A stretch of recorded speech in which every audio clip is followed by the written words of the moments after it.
You're listening to Parasearch Radio, news, views and reviews from the world of the paranormal from across the UK and beyond.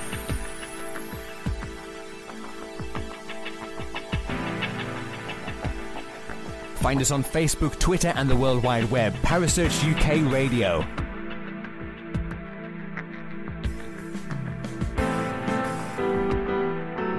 Parasearch Radio, broadcasting to the UK and beyond.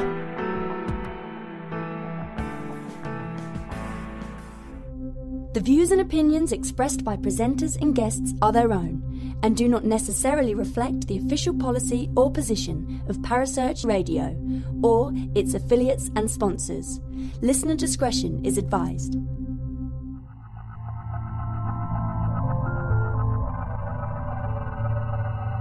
Welcome to Haunted Histories with your host Penny G. Morgan, right here on Parasearch Radio.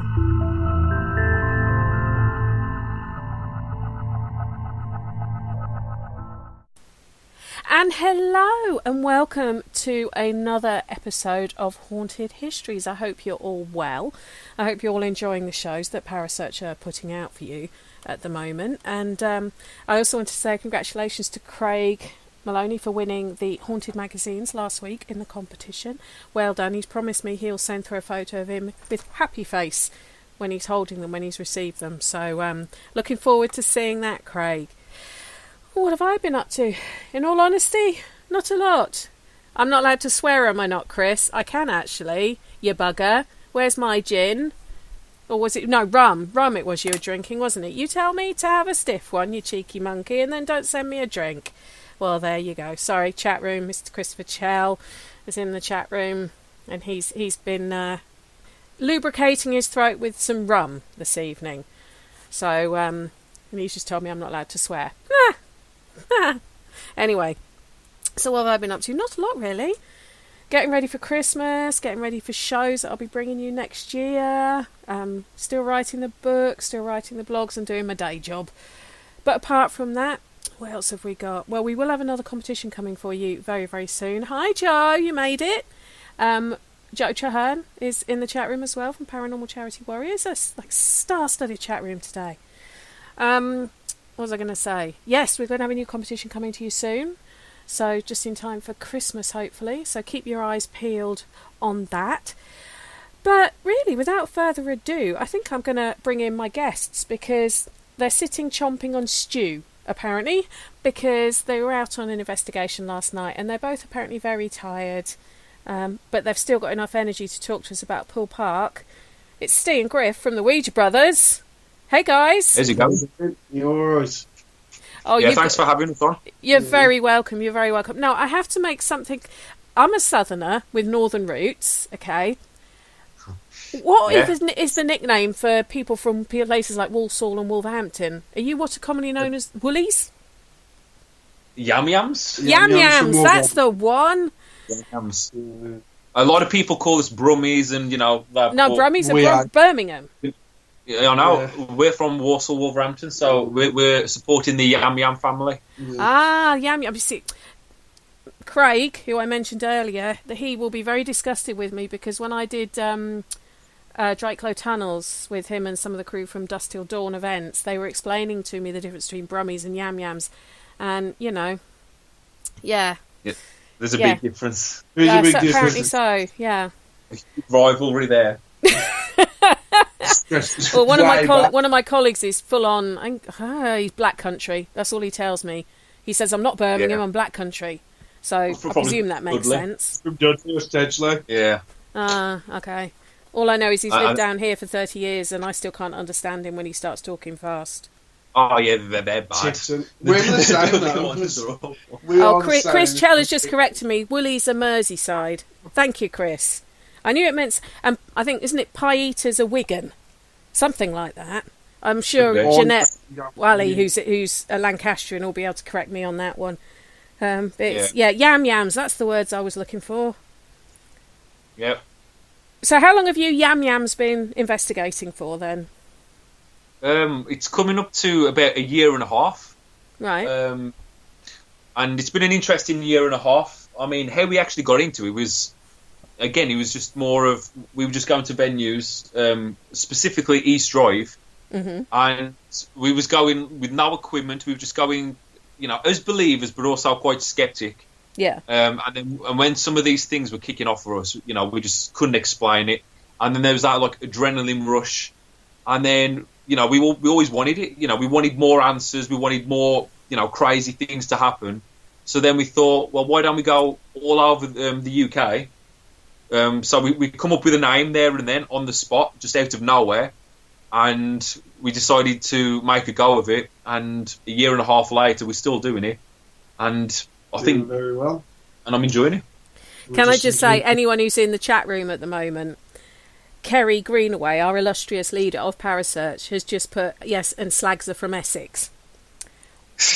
Well, very nice, is it? It's lovely. Well, the irony is, I am in Essex, and so is she.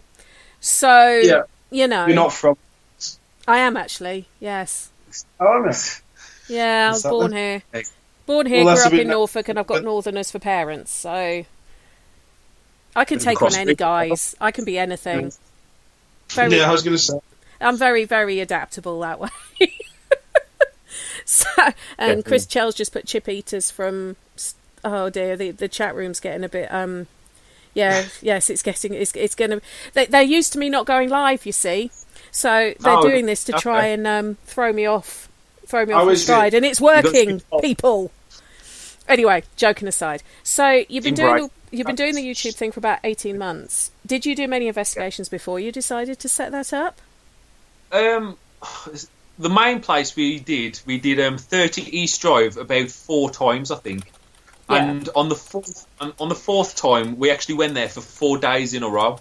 Yeah. And it was then, because we kept getting so many crazy things happen. We also did an investigation at another location called 39 Degree Street, but that was with an events company, and that was quite that was quite interesting. But other than that, I think that was pretty much it, wasn't it, Jace? For you? For me, I mean, I know you did an extra one. I did a lot more before you. Like the event companies, wasn't it? Yeah, because I'd gone to a few. I'd gone to one at a castle. I forgot what the castle was called. It was that long ago. It was about 7 years ago now. And I went there, and there was a few bits and bobs happening. And I really got lured into it through that night. But most of the night was fabricated. I found out in the end, because of like crystals moving, tables moving, and obviously as you get more into the paranormal, the more of a skeptic you become with it, because you realise how not very often that you get any paranormal activity. Yeah. Me and Dave have lived in houses together where we've had stuff happen. Him and his girlfriend Laura, I've had someone walk past the door. Yeah. I've had like a light switch took off the light and put on the side, and so we've had a fair few things happen in our everyday life as well, which made us a bit more intrigued towards doing the paranormal. Yeah. And we got into it, and basically we're still here doing it. We're still looking for that be all and end all to say that it is actually there and it does actually exist. The holy grail of a manifestation. A ghost coming up to me and slapping me in the face. Yeah, that's what I want. Well, it's been good though. It's been interesting, for sure. Yeah. So, I mean, this is the $1 million question. Would you really want to know for sure whether it exists or not? Because then there'd be no point investigating, would there? Well, that's what we said. Yeah, we've said as soon as we find that amazing, like if we unequivocal proof. Yeah. Well, we'll be done. We'll be finished. The Ouija Bros will be over on that very day. Or if there's just one terrifying experience that we have.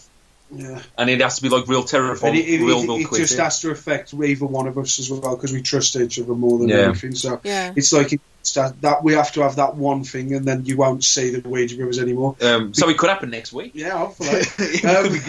Hopefully it does. But one thing is it's not that we don't enjoy doing this, because we do. But this is our journey, you see, and it's for everyone else to come and that we've allowed people to come and watch our journey on what we're doing. We don't do it for other people, we just do it for us. And if people enjoy watching that, then that's completely fine with us. And we'll allow people to do it. So, but I think we already believe, because we do believe, but we want that solid thing. We want that someone to just come and punch us in the face. Well, if you really want to be punched in the face, Griff, you just give me my train fare. I will lurk in a corner. I'll put a sheet over my head and I'll jump out. Well, I'm going to pay you to do it. Griff's I don't want my train fare covered. I don't want expenses. We caught an amazing something hissed at Griff when we was at 30 East Drive, and we caught it on camera. It's on our it's actually on our 30 East Drive video. Right. He was doing an EP at the time, and he was one of the best captures that I think we've ever caught, because you can hear. It's like a snake hissing, and he hissed right in his ear, but thankfully his phone picked it up, and he was out of that house so fast. Yeah, that was before we was a group. Again, years before we was a group. But I always keep thinking back to that, and, Griff does, and it's just crazy. I mean, how do you explain something just hissing at you out of nowhere? Yeah. Well, that's what I'm upstairs on my own as well. He was on his own, and he was sunlight as well. Yeah, it was in the day. It was the middle of summer. It was red hot, and curtains were open, sun was blazing. So when people think, it only happens in the dark, I think, it doesn't, and that clearly proves it can happen anytime, anywhere. Oh yeah, I mean this is a common. There was a post recently on Facebook I got involved in. I try not to argue too much on Facebook with people, although a few other people in the chat room might disagree with me in a minute because they have seen me argue. And somebody had put it was, it's always at night, blah, blah, blah. And I was like, well, no, it's not. It's just at night, a lot of these venues, if they're open to the public during the day, they're not going to shut to the public during the day to let you go in when it's empty. Exactly. That's why they let you do it at night. But I've had experiences in places during the day. So, I mean, the one I tell people is when I was at a fort it's in Suffolk, and I'd done an investigation there a couple of weeks beforehand and experienced something in this one particular room. And I went back there in the daylight as a tour, like a visitor, I suppose, and I'd taken the family because big fort, lots of steps, kids can run up and down it, tire themselves out, all that stuff. And I went to the room with my then 4-year-old, and I didn't pick up on anything. But he turned around and starts waving to the room. And I said to him, who are you waving at? He said, the soldier man in the corner waving at me. And he started to describe a World War I soldier. Now, he's 4. He also has slight special needs as well, so he wouldn't have known that. He would not have known that. So, and he wouldn't have known it was to do with the World War I soldier, the experience I'd had 2 weeks ago, because I'd not told him. So, It doesn't have to be at night. It's just at night, obviously, it's easier to control, like the light pollution and everything else. And Kerry's being rude to me. Apparently, they're talking about a snake for that experience in East Drive, and I just went, because I wasn't sure what they were talking about. So, Miss Greenaway's going to be in trouble shortly. Yeah. They really are trying to put me off my stride. That's not going to happen. It doesn't have to be at night. You can go places during the day, and I think there was a woods near where my parents live that I've had stuff happen to me during the day that I couldn't explain. So, yeah, you're quite right. During the day, it's just harder to control the I can't think of the word is. It's harder to control what's going on, whereas at night the likelihood of people walking past or banging car doors and everything is a lot less. Yeah. So and it's also it makes the videos look quite good though. I mean, like when you go in the dark. I mean, because then you do get soaked in the atmosphere, don't you? And it's more spooky shit. And it's all spooky, and you do kind of scare yourself. Your mind can destroy you. Oh, you can. So you could be the bravest person in the world, but then if you've got an insecure mind, then you're sitting there in the dark, and then it just you're in a haunted place. And then you think, I've heard something, and then you feel something, and then your hair stand up on your neck, and then you're out of there like faster than anything because you just can't handle it. You boys, I've never done that. I have never scarpered from a place. No, we haven't. The only time I ran out was before we was a group, and it was when we first started going to these places. But I've never run out after that. Like, we've always stayed, and we've always questioned what's been happening. Well, that's what we do. We've stood our ground. I mean, to be honest, I think the thing that scares me the most, I mean, it's the place we're talking about is the bats. Yeah. Oh, don't. I'm going to come on to that. You're going to ruin my little... Yeah, okay. Just shut up. Shut up about the bats, yes. Actually, Chris Chell has just asked if you've ever done Oak House in West Brom.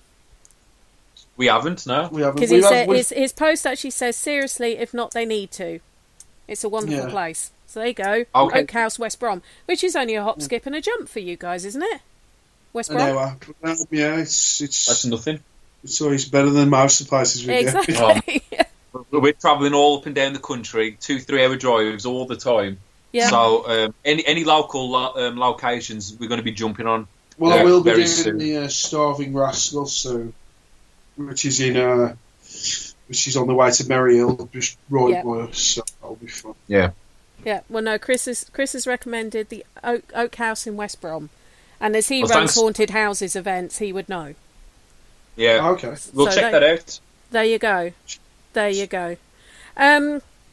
Okay, so let's get on to the subject in hand. Parc. Now, what some people may or may not know, if they haven't sort of read up on this or heard of, Parc is near Ruthin in Wales, and the other very famous, apart from Ruthin Castle, the other very famous, I guess, spooky place near there is Denbigh Asylum. Now, Denbigh Asylum... We're not going to be talking about Denbigh, but Denbigh Asylum was opened in the 1800s, and it was a very, very big place. And you know, some of the stuff that's happened to that poor building since. Sorry, what was that? I was just saying, yeah, Denbigh was it's a massive location. Yeah, so it's massive. But what they actually opened Denbigh for, which I thought was quite amazing when I started looking into all the history of Parc and everything, it was to have a mental health facility for Welsh speakers.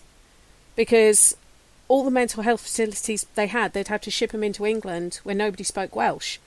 And at that point in time, in the sort of late Victorian 1800s, a lot of them were still native Welsh speakers. And I guess if you've had some kind of breakdown or whatever, being forced to speak your second language as opposed to your first wouldn't have been helpful. So they actually opened this place as an asylum for Welsh speakers. Very soon, they discovered they were completely at capacity. They couldn't fit anyone else in. And so in 1937, Parc, I'll talk about what it was before this because it's been around a long time, was actually sold to the North Wales County's mental hospital to basically be an overflow for Denbigh. Now, what I found quite interesting is Denbigh in the early 1900s had over 1,500 patients in it. Parc at its max only had 120. Yeah. So, wow. As a hospital, it was the 10th of the size of Denbigh. Yeah. And it didn't actually have any women in it until 1949. Yeah, we women weren't classed as mad until 1949, which I struggled to believe, knowing women could be put away for basically wanting to read books and being argumentative, and that would have had me buggered at the beginning of the 1900s. Yeah. I think I would have been sectioned quite quickly. So, even just from that, and it was only a mental health facility until 1990, when it was closed. Now, that's just a small part of its history. I'll talk about more of what's gone on there. But I was sort of I was actually talking to Joe Traherne about it today. Why do you think it is that people automatically view these old asylums, the few that we do have still in the UK, as automatically being sort of dark and evil and scary? Yeah, go on, Jace. Well, basically, because if you're going to go back to your stereotyping and stuff like that, you were talking the age of lobotomists and stuff like that, aren't you, really? And I think people think it's all scary and stuff like that because they believe that the patients there were probably tortured, The thing is there probably is a little bit of truth to that, because probably mainly men were the nurses there who were putting these women in like the rooms and stuff like that. There was no women in there, though. No, but this is what I mean. No, this is the stereotype. So like, this is why people had expected to be like that. So there's probably them thinking there's male nurses in there who are putting these women in the rooms, then beating them up every now and again. You know, that's the stereotype, and I think that's what these asylums have got. Like going behind them, yeah, because it doesn't matter if it's women or men who were in the asylum. People are always going to believe that the people that were in the asylum are going to be tortured, lobotomized, beat up, some beat to death. You know, there's a lot of reasons why people would think that asylums have got like a dark energy, a dark presence because of that. So yeah, I think that's the reason why people see it like that. So yeah, what do you think? Oh, for me, we get to places with total disregard for anything. We go to places to find out whether there is a spirit there or like a ghost of some sort, or just energy, because I like to think it's energy that's been left behind. Me and Stephen think differently, the way that ghosts are, or spirits, or whatever you like to call them. But we're two different minds on the way that we see what spirits and ghosts are, but we are exactly the same in the sense that we go to a place we haven't looked into it, we haven't done our research, we've done nothing, we go there. Well, not too much. Don't do this to me, but you're talking to the history researcher here and you're telling me you don't do any research. No, we do, but we don't do like as much as we'd like. We go there to find out stuff, and then we do the research afterwards. Yeah. So validation, So we can find out if we get any answers from, like, say, spirit boxes, or from like various other things that we do, like EVPs. And if we get any names on there, we can cross-check them with doing the history afterwards, so we can actually say, oh no way, that was that person, or you know. So, but I think it's fun like that. I prefer it that way. Like with with mental asylums, it's got the cool, catchy title, doesn't it? Mental asylum. Mm-hmm. So you just think straight away dark, dread. Yeah. I mean, I even like gothic and horror and stuff like that. Well, it's a Tudor, isn't it? It's Tudor, isn't it? So it's just. So it's gothic, isn't it? I mean, they don't really bother me, but every time you come up to a new location, it's like an old mental asylum or an old hospital. Them are like the hot spots. It's like, there's if somewhere's going to be haunted, it could be a mental asylum because of the pain and the torture, the suffering. And even if it didn't really happen, even she's got the title mental asylum, it's like, we've got to go in there. It's that stereotype. And, you've got the anticipation of, oh my God, we're in a mental asylum, and then you try and picture how it used to be. So, it's the very powerful places. I mean, it doesn't have to be active, it's just the title and the expectations from them. Yeah. It's something that's always, I'll be honest, it bugs me a bit. Because everyone, and we'll get on to some of the things that have happened to you guys when you've been there. Because I have watched 2 of the videos that are on YouTube. Yep. But it's the fact that when people go to these places, like Arradale Asylum in Australia, people automatically assume that the noises they hear, if they see a face in a window or whatever, that it's negative, that it's going to try and hurt them. My feeling is that's a person who, I suppose it depends on whether you feel that a person, if they die and they stay lingering around, they maintain the same personality that they had when they were alive. And if they weren't mentally all there when they were alive, they wouldn't be mentally all there when they're dead. So you don't know that it might just be that they're acting the way they did when they were alive, and it's not malicious or anything. It's just them, and maybe it's just I look at it. I do, and what you're saying about knowing too much of the history. I mean, this is a common thing with me. It's almost impossible for me to go somewhere and not know, because doing this show, I do so much reading, I do so much learning. But would it shock you to know people still get lobotomies now? Well, yeah, that shocks me. They do. No, it's still a medical procedure, same as electric shock therapy, which is the other one you see on all the horror films. The person strapped to the bed with the piece of wood in their mouth. Yeah, that still happens now. most of those, I think the only one that doesn't really is insulin therapy, which was one of the big ones I know they used at Denbigh, which was a common one, sort of early 1900s. But yeah, lobotomies still exist. All of those kind of things in different ways. So it's quite. I think it's unnecessary lobotomies, and how they used to actually do it, which is the barbaric thing. Which, you know, and there were some that were performed. I'm thinking of Rosemary Kennedy. I don't know if you know her story of the Kennedy family. She was born slightly brain damaged due to the doctors being crap who were delivering her, and her dad was so embarrassed by her behaviour when she was in her early 20s. His mate persuaded him to let his mate do a lobotomy on her, and basically rendered her a vegetable. That's really nice. Have a go at that. Yeah, he literally, apparently, this doctor who performed the lobotomy on her was once having a photo shoot done whilst performing a lobotomy on a patient. No, right. I'm not joking. So, yeah, it was. There were elements of it that, but yeah, medical malpractice. I guess it's always happened and it always will. So. When we look at we look at Paul Park, as most people do focus on it from the asylum perspective, which I can understand, because like you say, it does conjure up that whole American Horror Story and all those kind of things. But the hall itself was actually a house in its own right. For a long time, it was owned by the Bagot family, who were predominantly from Staffordshire. Okay. I never knew that. You never knew that? Well, there you go. There you go. Yeah, the Bagot family. They got it in. When was it? Let me check my notes here. I wrote this all down because I can't pronounce any of these Welsh words.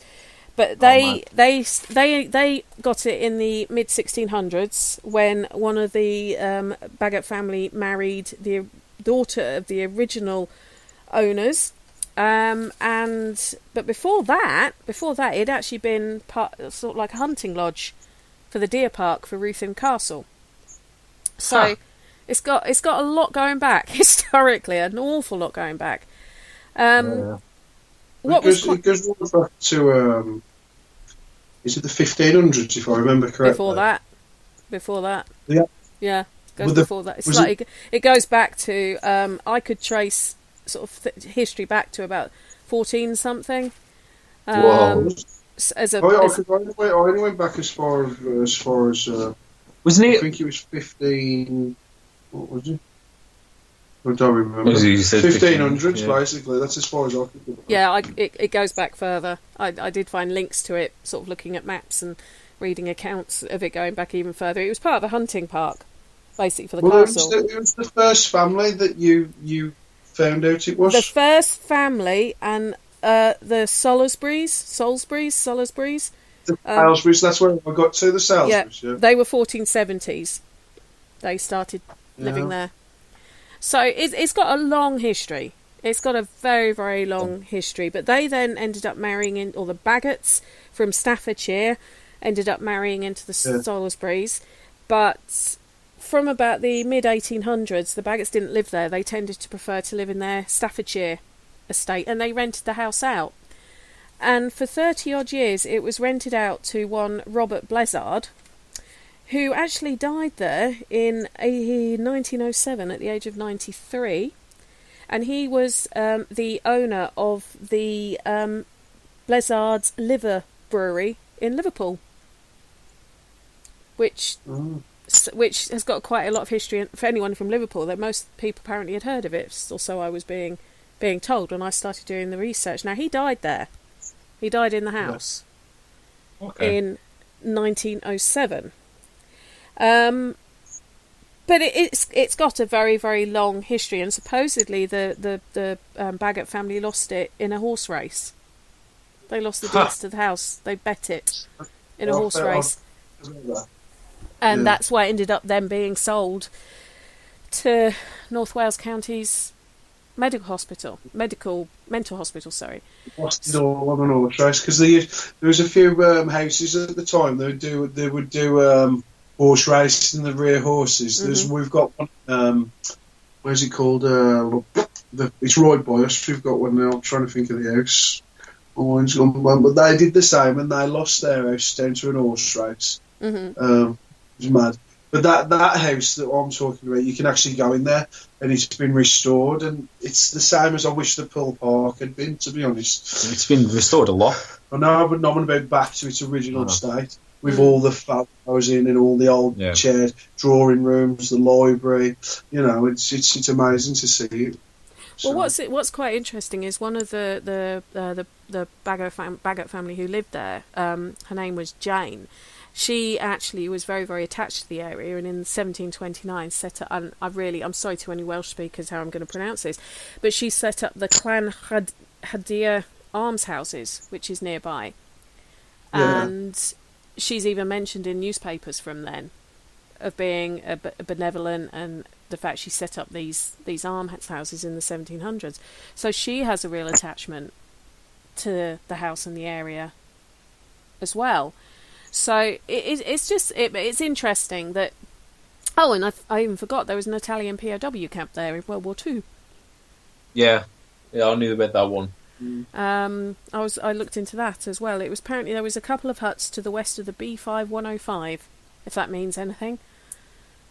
No, not to me. No. Well, I've seen the video when you were trying to direct yourself to it. Yeah. And you wanted to go left when it was right or straight on or something. But so when you're in Poole Park, now there is one thing in there that would cause me to do a runner. Well, there's quite a lot of them actually. Those bloody bats. Oh man, yeah. It's one of them things that, like, when you go to the locations and then they tell you there's bats in the place, and you think, okay, fair enough. It's not until you're sitting on the stairs with the night vision, and they're attracted to the night vision, like the infrared, and before you know it, them flying over your head, them going behind you, them coming so close, and it's hard to kind of, to be composed, because remember, we're all in the dark, we're expecting some crazy activity, you're calling out, and you're having bats flying, right up into your face. And it's horrible. It's so scary. But it's even worse, like, when you do a long visual. So already you're quite tense because you're in this huge building on your own, and you're calling out. You've just got the camera, and then you can feel the bats. You can feel them, like, flying all around you. You can see them all on your screens. I mean, I've had a few funny reactions to them. But I actually don't mind bats at all. I say it in one of the videos. I can go into, like the bat caves at, like, the zoos and stuff, and I'm perfectly fine. But when you're on a ghost hunt and, your senses are quite high, because you're trying to listen to any noise, or, you're just trying to feel the place and trying to feel, whatever's there, and you've got these bats flying around you and towards you. It's not comfortable, is it, Jace? No, it's not comfortable at all. It's not comfortable. And me and Griff are big people. Griff's like 6'5", I'm 6'2". We took one of our other mates with us. We call him Big Stiff. He's 6'7", and he can't stand the bats either. I mean... So is that a prerequisite of being in the Ouija Brothers? You've got to be over 6 foot? Oh, I think so. I think it is, actually. I think that's what... But I think it's something in our waters down here in Wolverhampton. They breed you yams tall then, don't they? They do. But they all have bad backs though, don't they, Jace? If you're over 6 foot, you're a cripple. You've got a bad back. The back's just disintegrating. You're not going to get any sympathy from me. I'm 5'2". I would love to be taller, so no sympathy. At least you can reach shit. Yeah. But the bats... They kind of ruin it in a way, to be honest. They ruin the atmosphere. They ruin the atmosphere a little bit because you're trying to call out, so you're trying to ask for stuff to happen, and then you just get it back going right in your face. Next year when they're flying past, and you can feel the breeze coming off them behind the back of your head, and you're trying to just ignore it, but then you see another one coming in front of your face, and you're like, "Forget this, man." And then you just leave. The bats win. So actually, Joe's just put that she loves bats. And Gemma's just put, "My God, you guys are tall." Yeah, so I think we sussed that one out. It's If you actually watch some of our videos, we did a little piece on the bats, and they look dead cute. I think they're beautiful. I can't cope with anything that flaps, like some birds or anything. I'm one of those people. You could take me. I was having this conversation with Lee Roberts and Ryan. I can cope with spiders. I can cope with snakes. You name it. Any of those wouldn't bother me at all. I could cope with something throwing something at me across a room. Wouldn't bother me. Any birds and bats, anything, or butterflies even, that flap past my face, I'm out. That's it. So you ain't moth fan then? You don't like moths? No.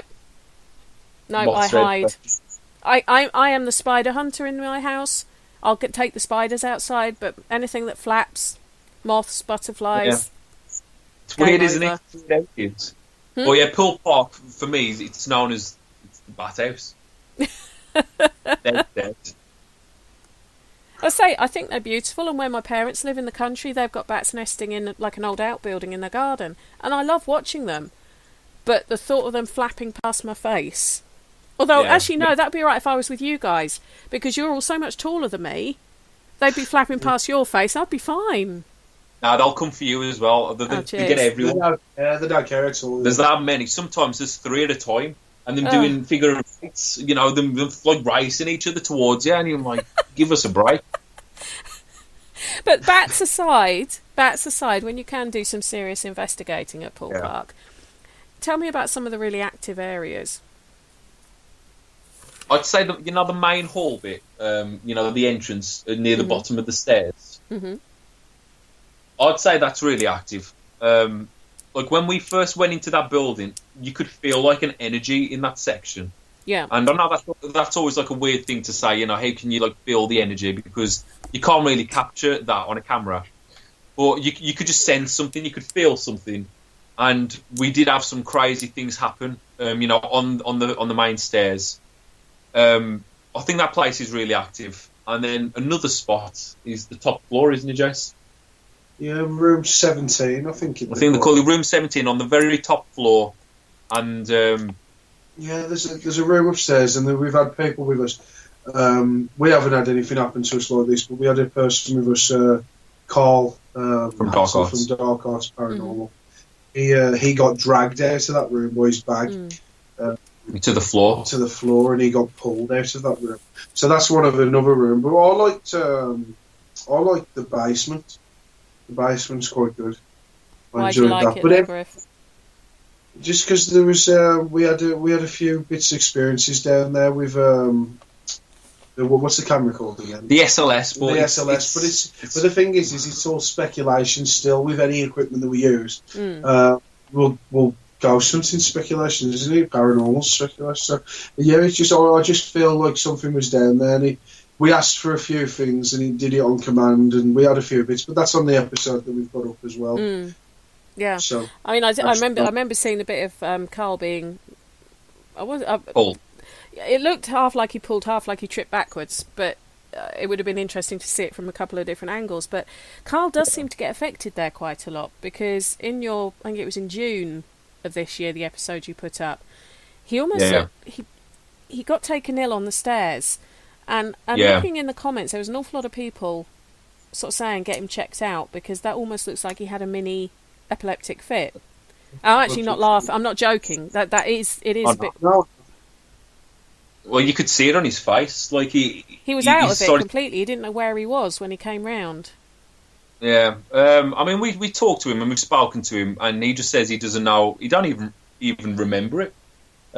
He said he just. 1 second he was up, the next he was down. But he said he don't know what the hell he was, and he was totally shocked by it. Yeah. But he said he's been going for like tests and stuff like that. Oh, he has, right? So we don't know if it's linked to that or. So he has listened to the public, and he's going to go get it checked out. No, he's had it checked out, and they said he's fine. Yeah. They said there's like no problems, there's nothing, but. It was quite surreal to actually see it, because we were all at the top of the stairs, and then he kind of went down, and we didn't even move, did we? We didn't rush to him or anything.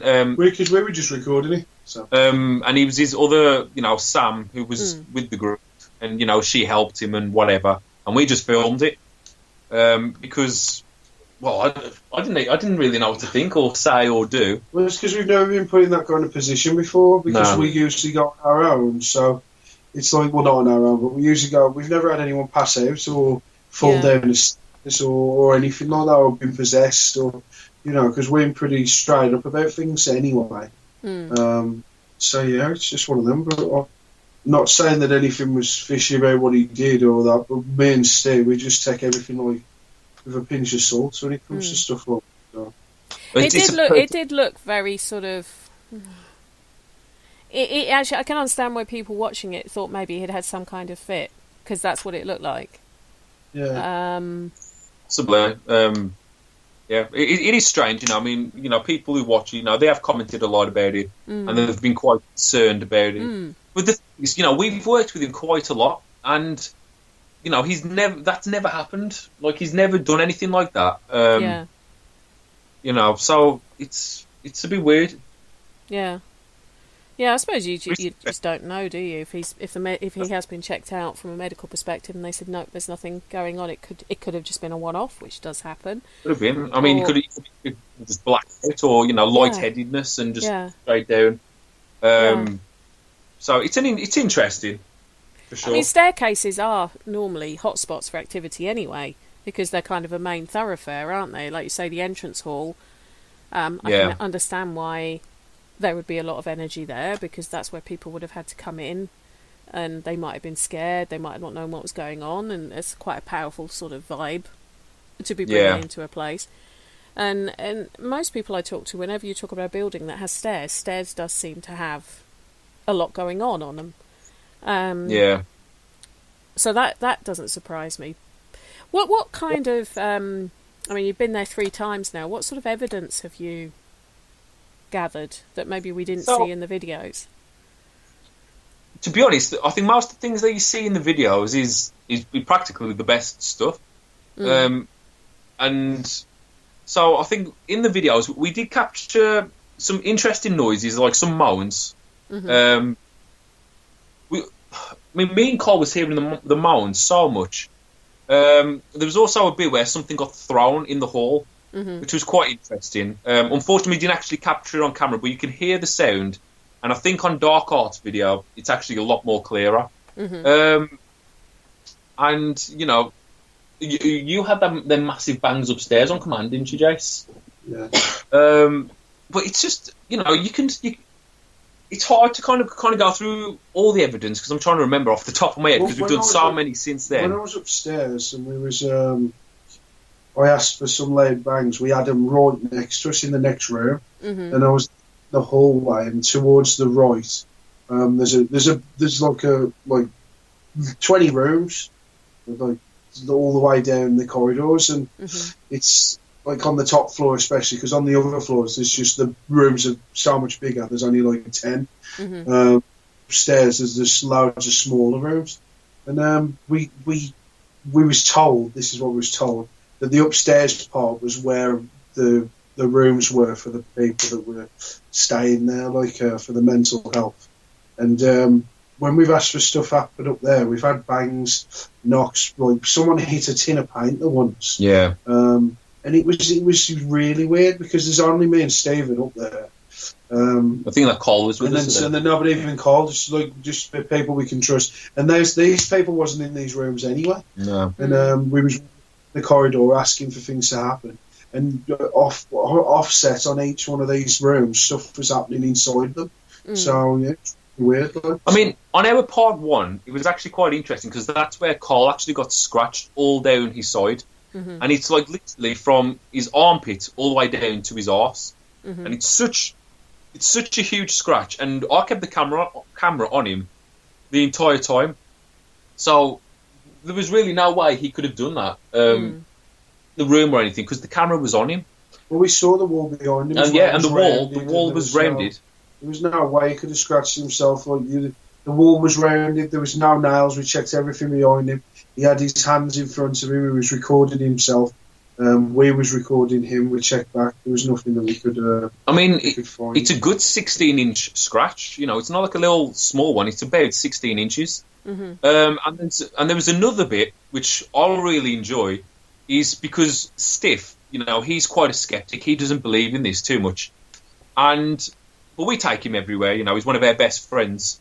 And he was saying on the one visit when we were there, he kept saying he doesn't feel that there's anything in this place. He said he feels flat. He doesn't feel like it's haunted. And then 2 minutes later, something pushes him in his chest. Wow. And he totally freaks out. And he's like, something just pushed me. And he can't believe it. And then he's trying to debunk it as maybe it was a bat that come into him and like pushed his chest and then kind of flew off. Is he the guy who's like 6'7"? Yeah, 6'7". Yeah. And I was like, bats usually avoid you. They'll get close.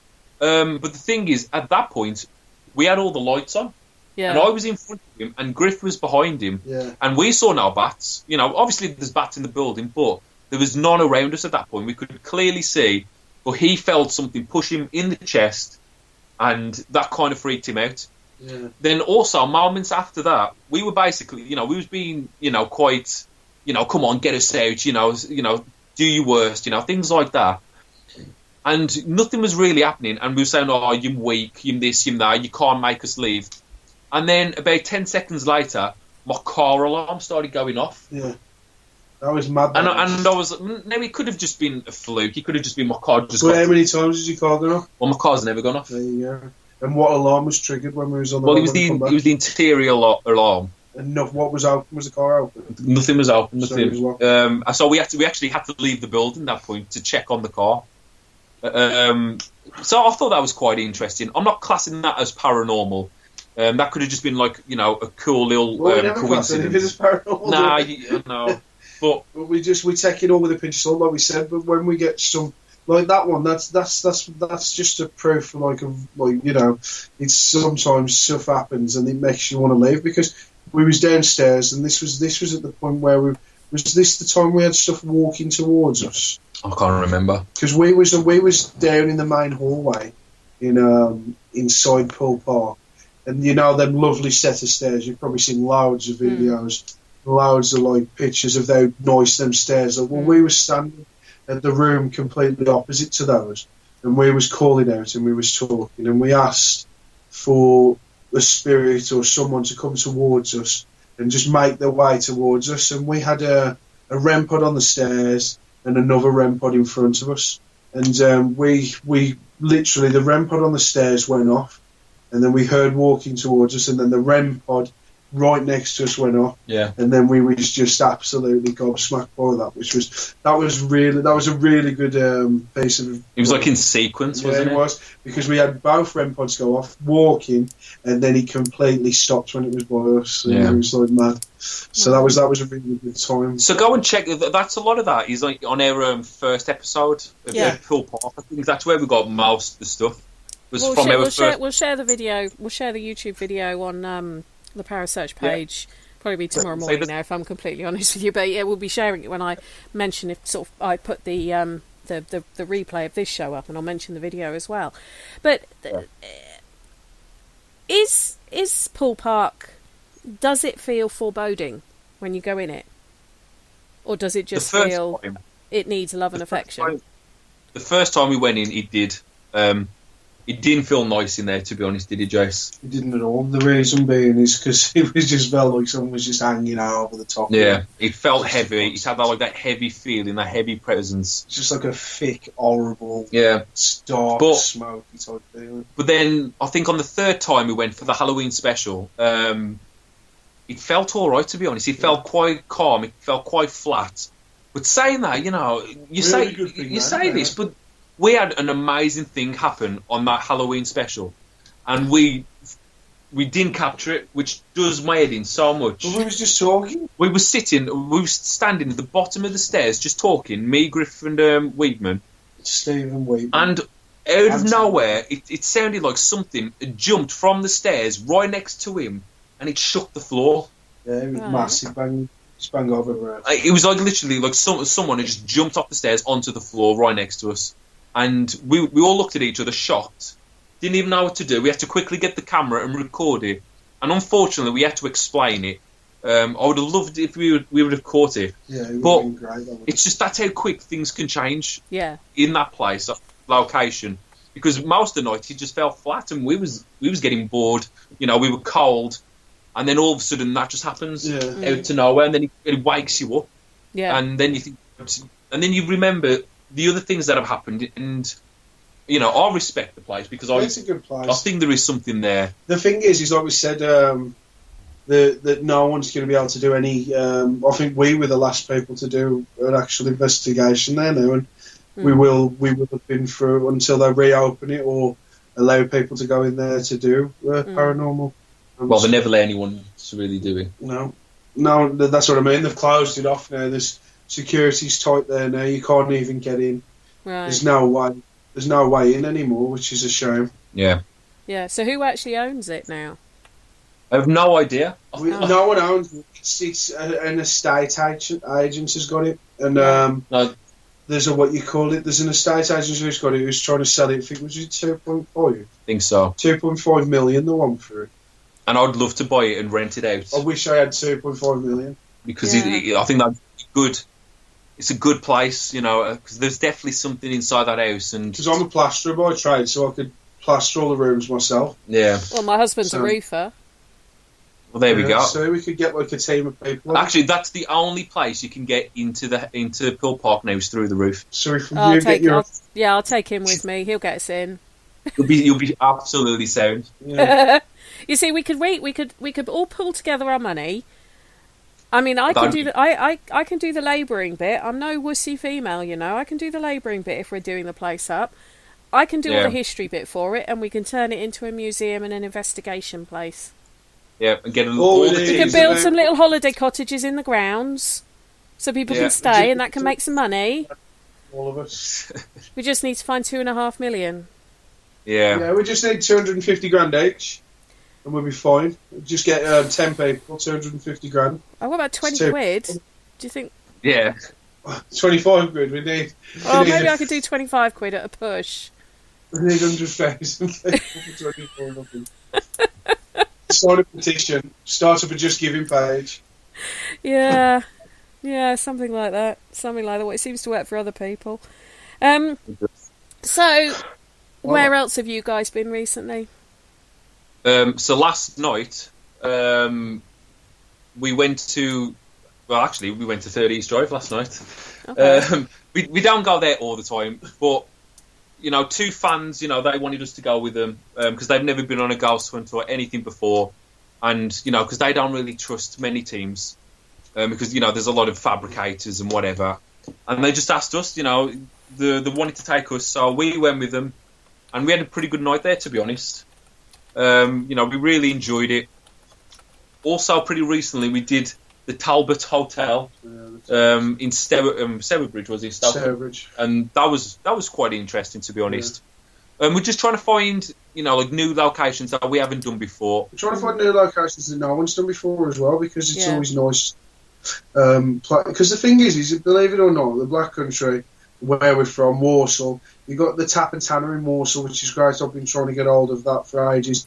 I mean, the only place we've really done in Wolverhampton is the Gifford. But there's the Tap and Spire in Wolverhampton as well. That's what you call it. Well, I think the major place we've actually done, like near us, is a Station Hotel. Yeah. In Dudley Castle. But yeah, we've done a lot of the other big and big profile places, high profile, like the Skirridin and things like that. Yeah, I love the Skirridin. But you know, we've just kind of come back from Hull. We did an interesting like medieval church castle. It wasn't a castle, medieval church. That was pretty good. That was really good. Some good stuff on that. We returned back to 39 Degree Street. We always get interesting things from there. You know, I think there's something in that house for sure. And yeah, you talk to Mike Cavell, and he will sort of, he's got into a lot. He's got himself a bit unpopular when he's poo-pooed the history of that place. You know, I think there is a lot about the history. But the thing is, we've been in that house, and you know, history aside, you know, the stories that have been told, there's things that's happening there. I've had my t-shirt pulled in that house. Yeah. And I've had some squeeze, like the bottom of my back, the lower of my back. Now, I watched a video a couple of months after that had happened, and this was before we was the Ouija Brothers and we went out recording. And I watched this video, and this lady had the exact same thing happen to her in the exact same place of the house. She had something squeezing her back. Yeah, we never recorded that, so no one would have known. That exactly. So it's not like a story that someone could have copied. Yeah. I had been thrown on command as well straight after that, because I said, if you just pulled my T-shirt, throw something in this room right now to let me know that it was you, and something got thrown in the room instantly. And there's so many crazy things. The thing I'm is, not, I'm not saying, when I say about the history side of it, I'm not saying any time, and anyone who's listening, when I sort of say, well, actually, this is the history, not what you're being told, I'm not saying that it's not haunted or it's not activity. Yeah. I'm just saying perhaps it's not the activity that people That's think. what a lot of people say. When they're talking about a thing to remember, that is. About De Grey Street, everyone comes, all the history's a lot of, everything that's been told about the house, it's all lies, it's all this, it's all that. And, there's evidence to back up that everything that, Andy has said, it's all, fabricated and it's all lies. And, you can't really argue, if people are showing you, records and dates and everything like that, how do you explain it? But no matter what, there is still something inside that house. Oh, yeah. And I don't know how it's got there, and I don't know why it's there, but for some reason, there is something there. But don't you think anywhere's got the ability to be active? Definitely. Everywhere can be, whether old, new, I believe two up, two down terrace house or a great big castle. Everywhere has got the ability to have activity. Well, like I said, I believe that people have got spirits with them at all times, so it could be your spirit that's doing the stuff there and stuff. I believe that we've got spirits that follow us around. You guys. So, yeah. So, aside from us raising the $2.5 million to buy Poole Park, which would be the dream, where would be your dream location to go? Jace? I love it when I do this to people. No, because the thing is that I love just castles. Yeah. And there's a lot of it's like I'd love to get to Normandy and stuff like that. I just don't know. What, the castles in Normandy? No, just like like where you got your World War II and the beaches. Yeah, I'd love to do something we'll like talk off air. We will talk off air about Normandy. Yeah. Because I've got some stories to tell you about Normandy. Yeah, because people have seen people walking across the beaches and yeah, man, and it's madness. Some of the stuff. Nick was there recently. He told me a few. Yeah, stories. I mean, I haven't really got a dream location, to be honest. I really don't. Steve's dream location is 30 East Drive, and he's been there many a time. So I wouldn't say it's my dream. I really love that place, but I don't know. I'll just try and take each day and each investigation as it comes. I actually don't have any targets of where we want to go next, or any hot places I really want to go there. I really want to do that. I'd love to get to Transylvania Castle. That's one of the ones I was going to mention, actually. I'd love to go there. I'd love to do Normandy beaches. There's loads of places. I don't know why do you would love to do anywhere. I haven't got a dream of I have a dream where I want to go.